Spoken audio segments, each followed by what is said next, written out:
Então, vamos lá. Então, ontem, tanto a Polícia do Senado, ontem no começo da tarde, quanto a Polícia Militar de Brasília, disseram que o ministro da Defesa estava mentindo sobre a história das armas. Né? Que ele mentiu naquela declaração no Roda Viva de que não tinha ninguém armado na esplanada dos ministérios no 8 de janeiro, que era um bando de baderneiros, e ele falou, não, tinha lá algumas pessoas baderneiras, gente inocente, gente, ele confessou que ele ia no acampamento na frente do QG do Exército em Brasília 2 vezes por dia. Não, as pessoas estavam lá, tudo gente inocente, tirando foto, fazendo turismo. Ele ia 2 vezes por dia no acampamento. Disse que os acampamentos golpistas na frente dos quartéis em todo o país eram movimentos democráticos e cívicos. Reafirmou que tinha parentes dele no acampamento lá em Recife. Foi muito chocante, efetivamente, a entrevista, e um dos elementos foi esse. Eu estava lá, estava no Ministério da Justiça, estava olhando tudo, não tinha ninguém armado, estava todo mundo desarmado, para dizer que não foi golpe, que era só uma baderna, que não era tentativa de golpe. Mas, até as pedras do calçamento ali da Praça dos Três Poderes sabem que foi aquilo fez parte do plano do golpe. A ideia era desestabilizar para provocar uma intervenção. Esse era o projeto. Sem tirar nem pôr. E de quebra, assassinar o presidente, naquela época, não, no dia 8 de. Né, então, não, antes da posse, assassinaram o presidente eleito, o vice-presidente eleito e o Alexandre de Moraes. É só isso. Então, o que eles disseram, tanto a Polícia do Senado quanto a Polícia Militar do Distrito Federal, é que os golpistas na Praça dos Três Poderes estavam armados de coquetéis Molotov, facas, granadas, eu na abertura não tinha mencionado isso, granadas e fogos de artifício. A reação do Zé Múcio com essa revelação foi o silêncio, não comentou nada. Não comentou nada. Tá? E aí, não deu outra, né? Tá aqui. Durante o dia, ontem, a defesa do Bolsonaro afirmou que vai usar a fala do José Múcio. Ele fez uma fala no Roda Viva, dizendo que ele é amigo do Bolsonaro, que ele conhece o Bolsonaro, então que ele procurou o Bolsonaro na hora da transição para que a transição fosse feita na área militar com serenidade, com calma, com tranquilidade, e que é isto o que aconteceu.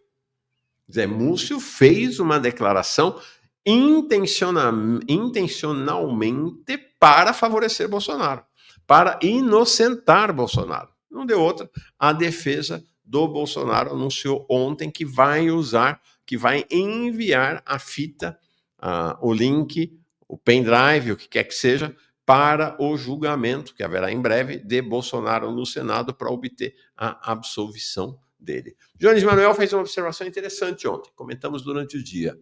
Achei bem aguda, porque é isso, né?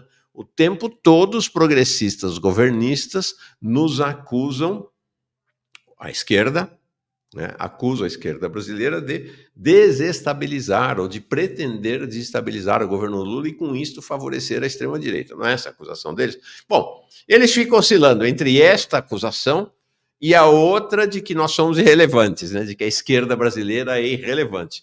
Por sinal, né, como outros já disseram, não dá para ser as duas coisas ao mesmo tempo. Eles precisam resolver se a esquerda brasileira, que eles chamam de web comunistas, nenhum problema, né? Estamos na web mesmo. Eles são os web governistas, né? Por sinal, a esquerda brasileira está na rua muito mais do que os tais web governistas, né? Web progressistas. Então, não dá para ser as duas coisas. Ou a esquerda brasileira está desestabilizando o governo e favorecendo o Bolsonaro, ou a esquerda brasileira não tem relevância. As duas coisas não dá. Mas aí o Jones observou ontem de maneira muito perspicaz e correta, e foi ao ponto. Quem vai fortalecer a extrema-direita, né? Que eles acusam a esquerda de fortalecer. A crítica à esquerda, à agenda econômica neoliberal do governo Lula, ou o ministro do governo Lula, José Múcio, defendendo a anistia para golpista e ajudando a defesa do genocida Bolsonaro. Acordem, por favor, ainda temos tempo. Se você é filiado ao PT, se você é simpatizante ao PT, se você é filiado ao PSOL, simpatizante do PSOL, considera-se uma pessoa progressista, abra-se para o campo da esquerda. E veja que, como diz o João Joanel, ainda é tempo para abandonar essas fake news dos progressistas, dos governistas, e em olhar a realidade tal como ela é, dura, mas tal como ela é, né? Sem fantasias, sem fake news. Então, tá aí, né? Festa ontem, festa no núcleo jurídico e no campo bolsonarista, com a entrevista do Zé Múcio. Grande festa, dia de festa para eles. Breno Altman, que ainda é um petista, ia falar ainda, não sei como é que vai ser a evolução, mas Breno Altman teve aqui, inclusive, foi uma entrevista importante dele aqui no Manhã Brasil. Breno Altman é uma liderança petista, apesar de não ser orgânica, ou seja, não tem cargos, né, nas direções do PT. Mas é uma liderança petista, é uma referência de opinião no interior do petismo, de esquerda. Evidentemente, esse aí não é progressista, não, é de esquerda. E aqui no Manhã Brasil, 20 dias atrás, ele deu uma entrevista importante no qual ele falou: ó, tem 3 a 4 meses para o presidente Lula fazer uma guinada à esquerda no seu governo, ou então tudo estará perdido. E eu tenho visto as manifestações do Breno nas redes sociais, a gente tem conversado, tem trocado avaliações nos grupos, ele está crescentemente irritado e impaciente com o governo Lula, exasperado até, eu diria. Então, essa parece um movimento, eu vejo isso nas bases do PT, né? Gente do PT que é de esquerda, né? Que fez a construção do partido, que lutou pela libertação de Lula, lutou pela eleição de Lula, né? Que faz movimento social, que faz movimento sindical. Essa sensação de exasperação, de crescente impaciência, está crescendo, né? Está aumentando, está se ampliando, como eu acho que o Breno é uma boa expressão disso. Ontem ele soltou esse tweet. A entrevista do ministro da Defesa, José Múcio, para o programa Roda Viva é uma vergonha para o país e um insulto à esquerda brasileira. Frustrante que o presidente Lula mantenha nessa função um passador de pano para o golpismo, o fascismo militar e a hegemonia dos Estados Unidos. Não apenas isso, né? Para a defesa do sionismo também. Para a defesa do sionismo. Então, dá para ver que esse é o que há efetivamente de esquerda no PT está crescentemente impaciente com essa situação do governo. Já quem não é da esquerda do PT, aí o deputado Carlos Aratini, do PT de São Paulo, alguns poucos, a maioria silenciou, tá? Na cúpula petista, a direção nacional do partido, ministros, deputados, parlamentares, a imensa maioria silenciou, olhou para o lado. É claro, houve progressistas governistas jornalistas, por exemplo, que protestaram, se manifestaram, mas no estamento político, na cúpula política governista petista, a regra foi o silêncio. Poucos se manifestaram. Um deles foi o deputado federal Carlos Aratini, do PT de São Paulo. Mas veja que interessante, que emblemática dessa posição. Está muito enganado o ministro Múcio sobre o 8 de janeiro. Já foi comprovado pela CPMI do Congresso Nacional e pela investigação do STF e Polícia Federal que havia uma conspiração golpista contra Lula. Nós falamos disso ontem aqui, né? O Zé Múcio está afrontando a investigação da Polícia Federal e os julgamentos já realizados pelo STF, nada menos que isso. Não, claro que pode contestar sempre, mas esse é o significado político da ação dele, né? Das declarações dele. O golpe fracassou, olha isso aqui, o que acho que tem muito a ver com essa coisa do petismo, governismo, né?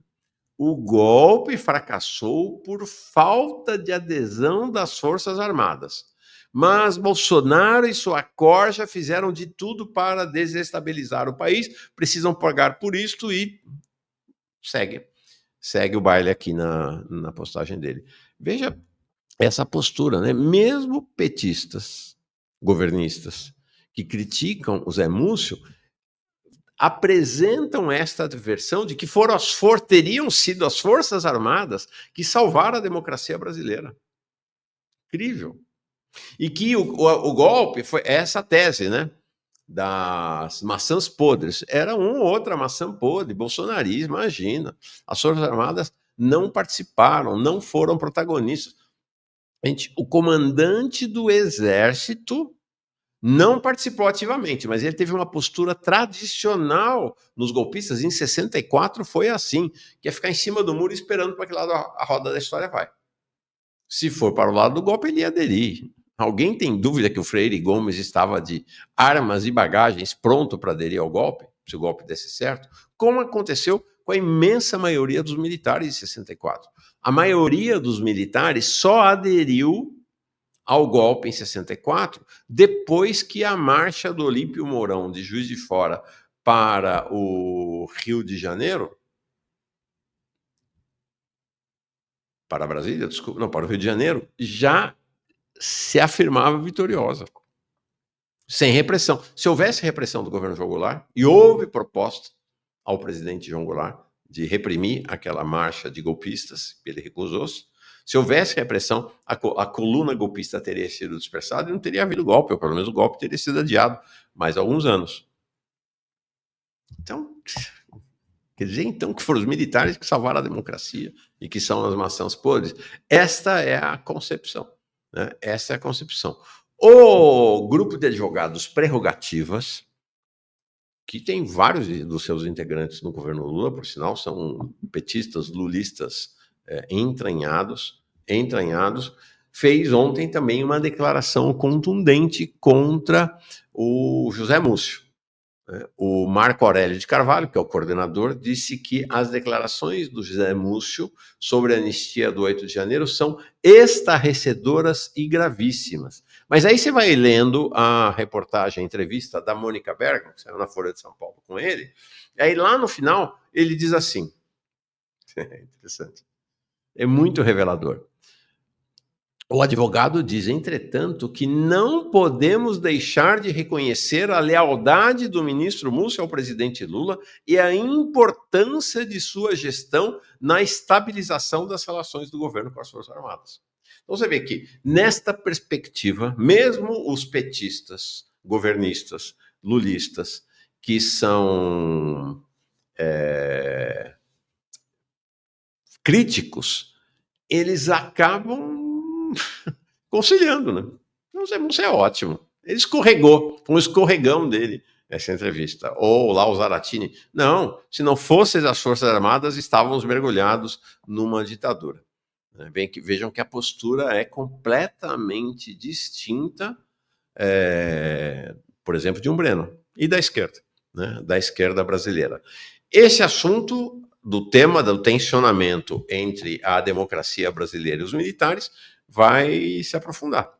Né? Ontem, o STF formou maioria, tá, para reavaliar a lei da anistia, é o Flávio Dino que está tocando esse assunto no STF, nos casos de ocultação de cadáver na época da ditadura. Expliquei ontem, rapidamente, é o seguinte, porque o Zé Múcio levantou essa questão na entrevista também, né? Ele acha que acabou. Imagina, golpe de 64. Esses militares eram todos crianças em 64, não tem nada a ver com isso. Vamos acabar, vamos encerrar, vira a página, conciliação nacional, cascata toda. Tá? O que acontece? A anistia, tá? A anistia, no final da ditadura militar, ela teve foi 28 de agosto de 79. Ela decretou aquilo que consideraram todos os crimes, absurdo, né? Mas todos os crimes dos que resistiram ao golpe, dos democratas, dos ativistas comunistas, de esquerda, socialistas, que lutaram contra a ditadura, que todos os crimes, na visão da lei da anistia do governo Figueiredo, né, que esses cometeram, e que os crimes cometidos por torturadores, golpistas, bandidos, agressores das Forças Armadas, das forças de segurança, das forças empresariais, importante dizer, tinha empresário que participava das sessões de tortura na Operação Bandeirantes em São Paulo. Não era pequeno empresário, não, grande empresário, participava de maneira sádica das sessões de tortura. Todos eles estavam anistiados. Bom, o que acontece? Por quê? Então, todos os crimes cometidos antes de 79 estavam, então, cobertos pela lei da anistia. Mas há uma interpretação, que é a interpretação do Flávio Dino, de que nos casos de ocultação de cadáver, e essa situação, essa condição veio à luz com o filme Eu Ainda Estou Aqui, porque até hoje não foi encontrado o cadáver do Rubens Paiva, até hoje, e há outros cadáveres não encontrados. Então, qual é a interpretação do Flávio Dino? E que vai ser agora avaliada pelo STF. O STF decidiu que vai julgar, né? Não decidiu ainda o conteúdo, o mérito, mas decidiu que vai julgar. Na avaliação do Flávio Dino, o que acontece é o seguinte: esses crimes, eles não se encerraram em 79.